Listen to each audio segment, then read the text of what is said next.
Welcome back, one and all, to the Brexit Estate, hard by the darkest dungeon, where it's time for a little bit of an update and explanation. Now, as many of you will know, on Tuesday, the Colour of Madness DLC will be released for Darkest Dungeon. It will be made available for all of us, and I am going to grab it on the day of release. However, I do play with a few mods. You know, a small selection of mods, and if it's anything like the Crimson Court was, and if the rumours I'm hearing are correct, then yeah, Crimson Court scale level of changes to gameplay things will mean that mods will be broken for a little while until the various modders responsible for them fix them. Now, I'll get round to fixing the ones I'm responsible for fairly quickly. That'll just be 2 of them, I know. And if it's anything like Crimson Court was, where we just basically needed to like add 1 or 2 lines of script to hero mod, that was fine. More extensive mods require a lot more work. Rumours I'm hearing is at this time it might be more like 3 or 4 lines of text of script to a hero mod, for example. So a little bit more work, and okay, it'll need to be done. But in the meantime, of course, I still want to have content to upload to the channel. So what I'm going to do is I'm going to prioritise recording and uploading Darkest Dungeon videos from now right up to the regular Wednesday night roleplay on the channel, which I know most of you don't watch, but it's there if you want to go and watch it anyway. It's fine, you know. We have a lot of fun, or at least we try to. So that does mean that once Colour of Madness gets released, I won't be putting out COM content on the channel immediately, and it might take a little while for the channel to catch up, but don't worry, it will be there, and I'll try and make sure it happens as quickly as possible. Okay, so with that out of the way, let's see what quest we have to go on, because we have space in the sanitarium. We want some more busts. So, busty quests are nice quests. We're also drawing a lot closer to episode 200, where I said I wanted to do something big and special, like go straight in after the Viscount. Let us see what kind of parties we can put. Okay, so she's now level 6, that's good, because she's our only Vestal, she has the Crimson Curse, and that's very, very bad news for all of us. It would be very nice to have another one. Oh, speaking of which, for Musketeer. So, something that came out in the recent Kickstarter updates was that the Musketeer will be made freely available to everyone when the Colour of Madness becomes available. Now, as a Kickstarter backer who did pay enough money for Musketeer, I'm reasonably fine with this, okay? I was supporting a company who were making a new computer game that I really liked so much that I wanted to help make that a reality, and if I got this nice little added bonus for it, then fine by me, right? Now, I know that some backers have looked at it as more of a, we paid for this one exclusive thing, we don't want anyone else to have it, and it's like, well, okay. But, you know, Red Hook have said, okay, not only are they giving her away to everyone for free, but everyone who already had the Musketeer will be getting a free copy of the Colour of Madness, which is a kind of really nice consolation prize overall, and I'm kind of okay with that. So that's one of the reasons why I'll be getting it on the day of release. Okay, so we need to train heroes, treat heroes, get ready for our new quest. So where do we want to go this week? Alright. Where can we go for busts? There we can go. I don't think we really have it. Oh god. Rashida, Zaldur, Marchesa, Nenya. Okay, we've done all the mid-level bosses, so now we're just kind of pushing everyone up to 5s and 6s and making them ready to go places and do serious damage. Oh, wait. Wait. Oh, no, Zaldur's religious. I was thinking...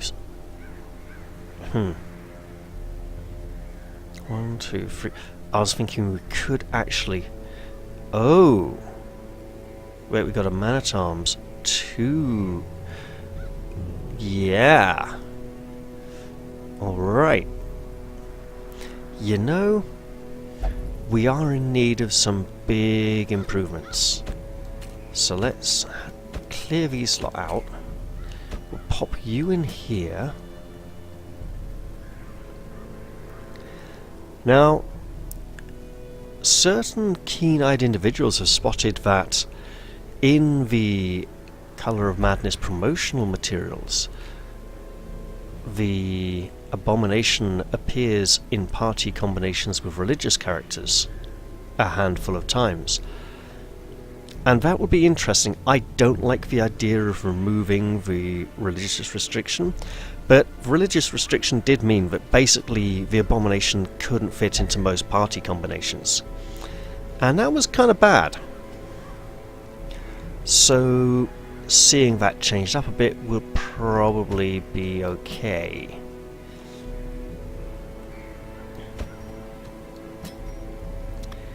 I have to see how it goes, really. If it ends up being something pretty duff that doesn't feel right, then okay, I suppose. Right, you are an Vestal. We will move you a little nearer the top of the list. And as our Vestal, you have skills that need improving. Like this one. So, people who are not on the list who could do with a fix. Right. Nothing lot. And people with the Crimson Curse take a bit of a back seat. We could probably afford to remove something locked at the moment, to be honest. Okay, that's pretty bad.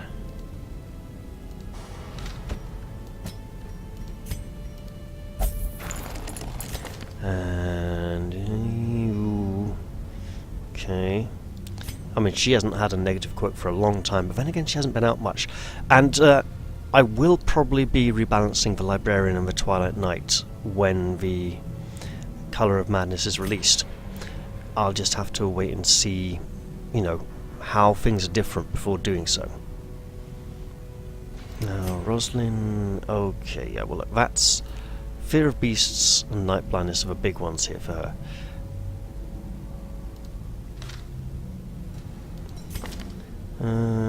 Yeah, alright, that could be rough. You know what? They do have big damage penalties, so I'd balance out a tiny little bit. You know what? Okay, that's a lot more than I was hoping. I was hoping about 1,000 or 2,000 less, but okay. Right. Now, our party that is going out could do with... Okay, well he's fine. Not quite so fine here. Okay, yeah, that one. And you... Right, yeah, what are we going to do with you?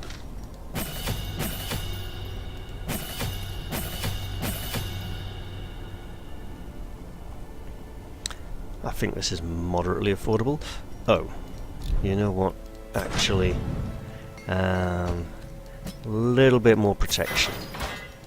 And now we'll head into the dungeon and see how we fare. It's a medium length run. We have 2 people who could draw the attention of the fanatics, so we want... Oh god, it's room battles. Yeah, we might not be staying the course on this one.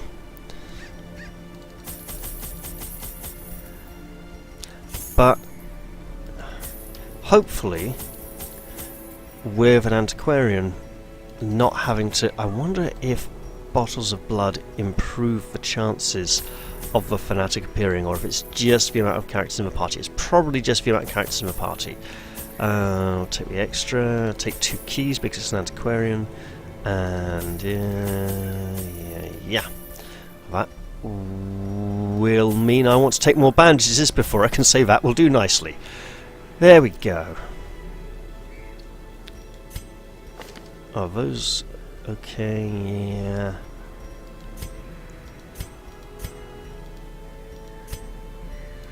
Do we have more? We do. Okay, transference is Stun and blight. It doesn't really stun and blight that much. Okay, I'll just remember to use those skills more often. We're going for warrants. They have high blight resistance there. There we go. I'm glad I checked. Oh, bugger! Bugger. Not looking forwards to this. This might just be a quick cash grab and get the hell out of here.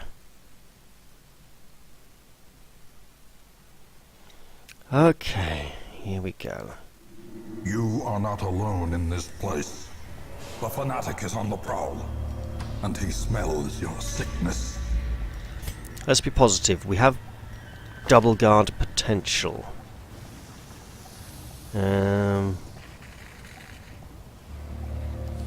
You know, there are high blight resistances in this dungeon.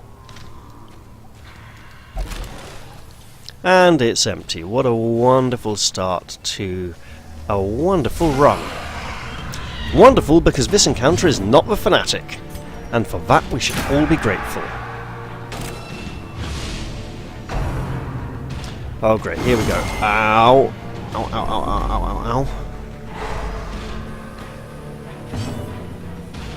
Right. This is definitely a double guard round.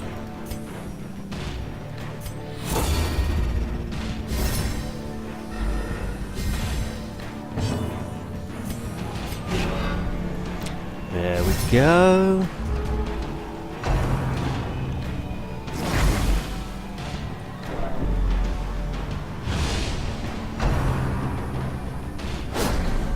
Oh, this is perfect. They hit her with stress damage and health damage when she's an abomination in human form.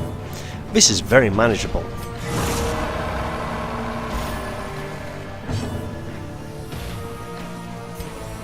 Just get in there while we can. As the fiend falls, a faint hope blossoms. Perfect. We'll just mark you as well. Not that it'll matter too much, but it might matter. Just get in there with the chain. Chain, keep us together.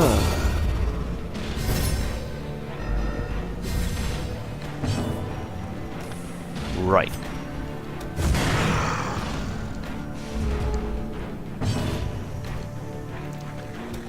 I'm not trying for a stun here, I'm just adding on some more damage. There we go. And that will do nicely. We are getting there. And this will not trigger a riposte anymore, although it used to.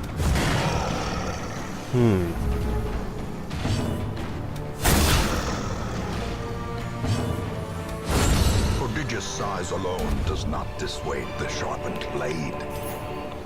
I would have gone for the blight skill, but blight resistances are fairly high in this region, and I just took off a blight trinket. Is struck.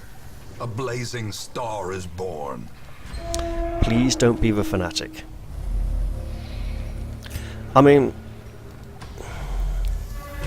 we're doing room battles, so we're probably going to run into him one way or the other.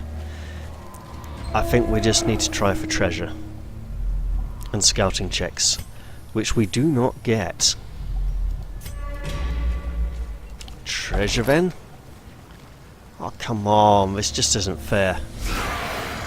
But this isn't the fanatic, so for that again, we should be grateful. Ooh, not hitting as hard as I'd hoped.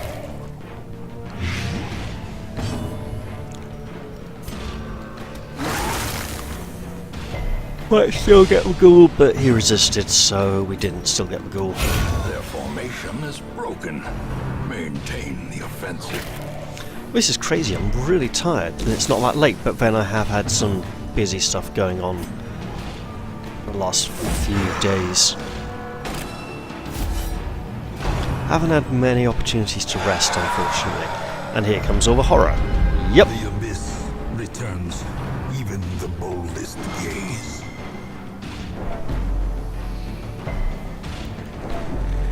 Okay, you, my dear, have taken a lot of stress damage already.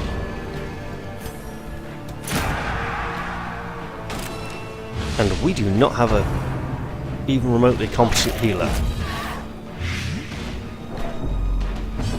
Which means Little Miss, I'm very badly damaged, will need to be guarded urgently.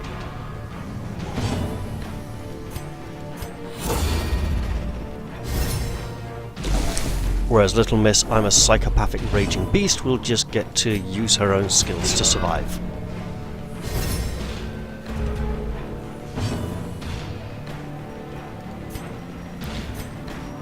Meanwhile, back in the party, we have some healing going on here.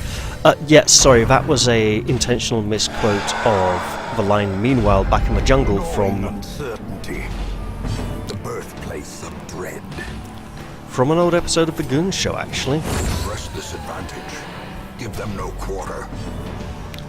I want to say it was the Burundi Oasis episode, but I don't think it was.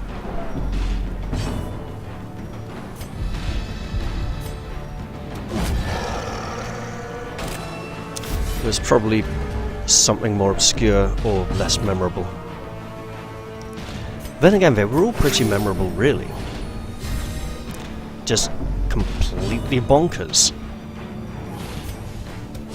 The episodes, that is, not the cast members. They were much more memorable than some of the episodes. This knife attack reaches too far. I wouldn't mind seeing it restricted to the front two ranks.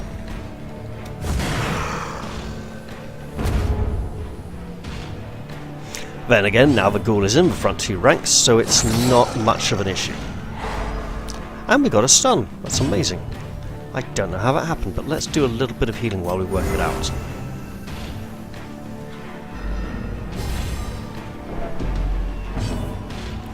There's a suicidal moth attracted to the light bulb above my head. It is late at night, so it's a little worrying. Do I get a kill? I do not get a kill. That's very unfortunate.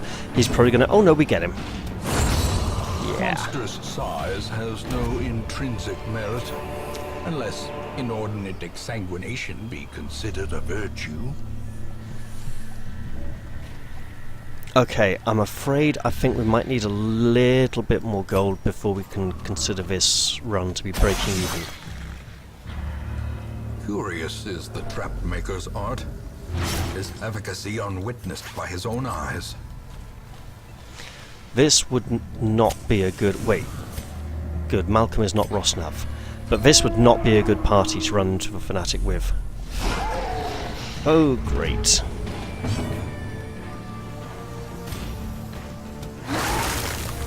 I don't care if he's being sneaky, he's there, where the acid's going.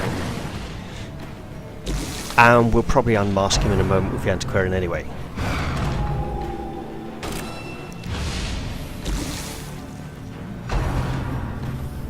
Ow. Oh, he missed. That's okay. We will definitely pull him out of cover there. Out into the open where we can all see him. And shoot him. Naturally. Oh, that is not enough for a kill. I'm so glad that that missed. Let's throw up a riposte on this one, which should put him in death range from the acid. That's great. And then try to stun the drummer. It could happen. His stun resistance is pretty low. Now I need you to... Yeah, what the hell. Because that'll pull him up into rank 2 when they both die. Alright. Healing time.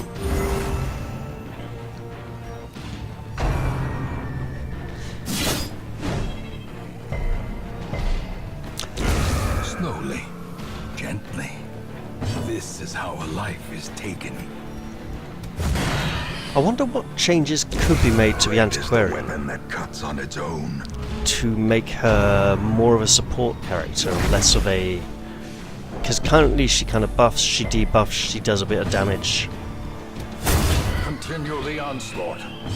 Destroy them all. Because, I mean, thinking in terms of what might happen to heroes, I mean, basically the Man-at-Arms is pretty powerful and probably going to get a bit of a debuff. Some other characters might actually get balanced. It would be nice to see the Highwayman not be rubbish for once, and actually be somewhat capable. I'm not sure how that could be done, though, without making him more like the Grave Robber, and in fact, the Highwayman and the Grave Robber do suffer from being very samey. So I wouldn't be surprised if something happened to differentiate them a bit.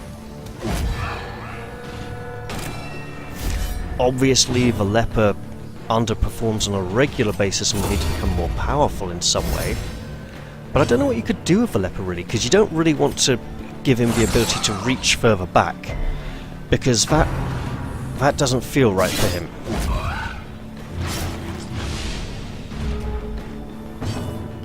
You know, for the state of his body, he can't really overreach or overextend.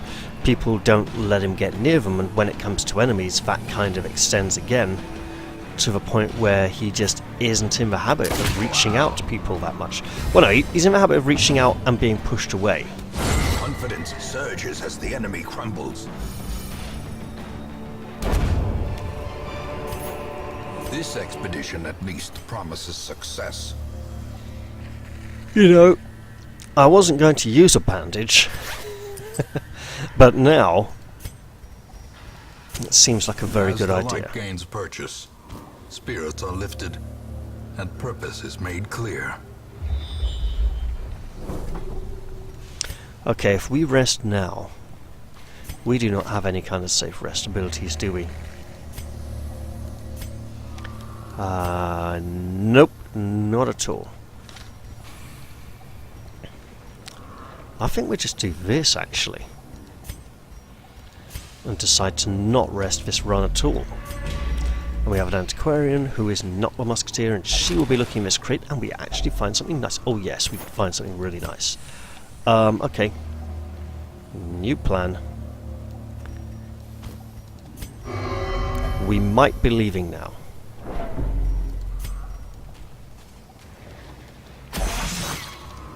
Oh joy.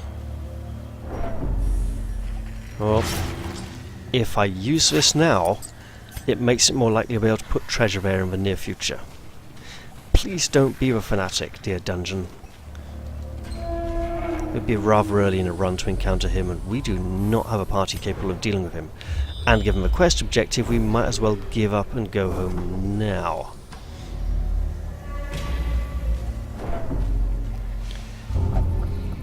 You are not the antiquarian. That is okay, though. We have plenty of spades. Right, my dearie, just get in there, purify some of this, find something valuable. A fortune, waiting to be spent. Ooh.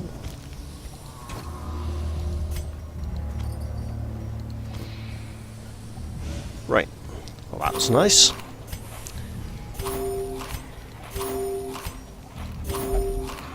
This is definitely starting to look like one where we're happy to take the stress hit and get the hell out of here. Back to the safety of the hamlet. Hey, a swine tour! Great! Because it's not the fanatic. Alright, what do we want to do? We want to try and stun you because you can inflict bleeds. That actually worked.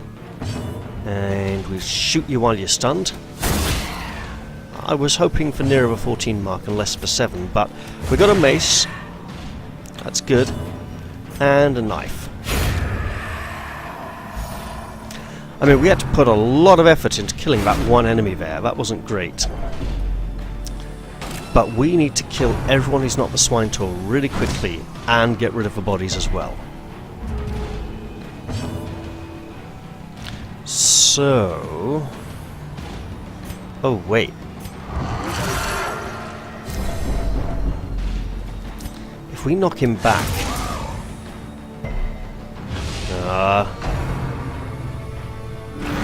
uh-oh, this is bad. That's a lot of stress. That's way too much stress. And that's an amazing gunshot.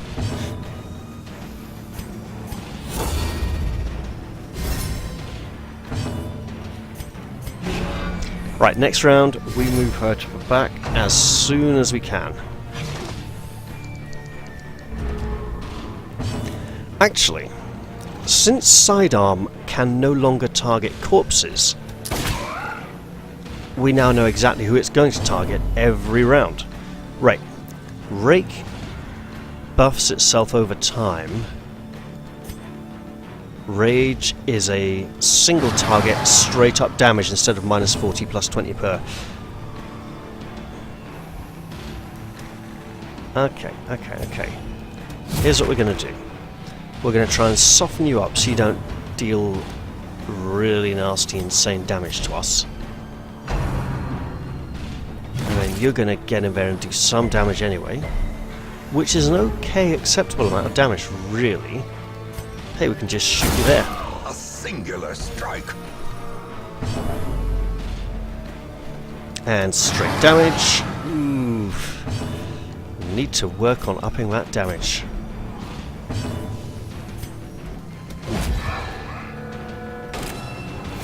I can't remember if he has some AoE attacks, but he does.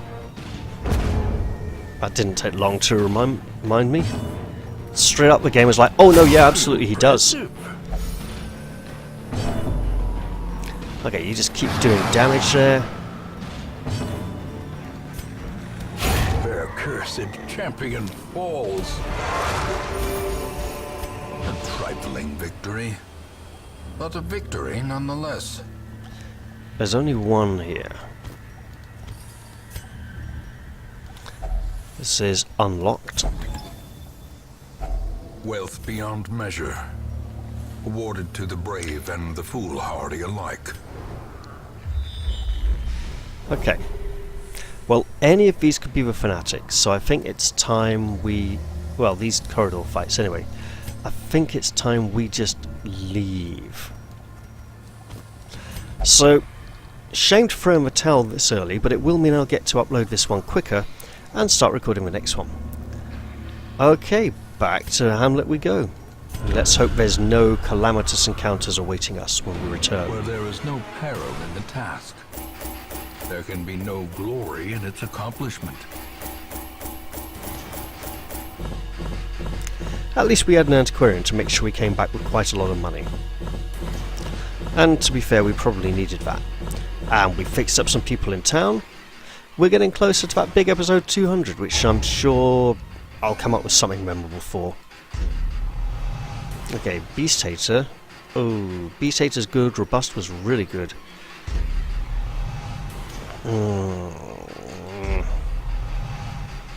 Okay, that's a big improvement for her. Let's see what's happening back in the hamlet. The town is alive with wild merriment and desperate jubilation. We are blessed. The town is alight with a spirit of goodwill and revelry, but this life-affirming attitude is not predicted to last long. All stress relief activities free, and by some strange miracle, whether it's by accident, happenstance, or intent, that includes the treatment ward somehow. We will make full use of this in the near future after deciding which quest to go on. There is no one completely indispensable here in the stagecoach. So, I'm gonna take a little break, decide who gets to go in the town facilities, and start uploading this episode. I'll leave it here. I hope you've all enjoyed it, and I'll see you all in the next one. I'll say bye-bye for now, and cheerio!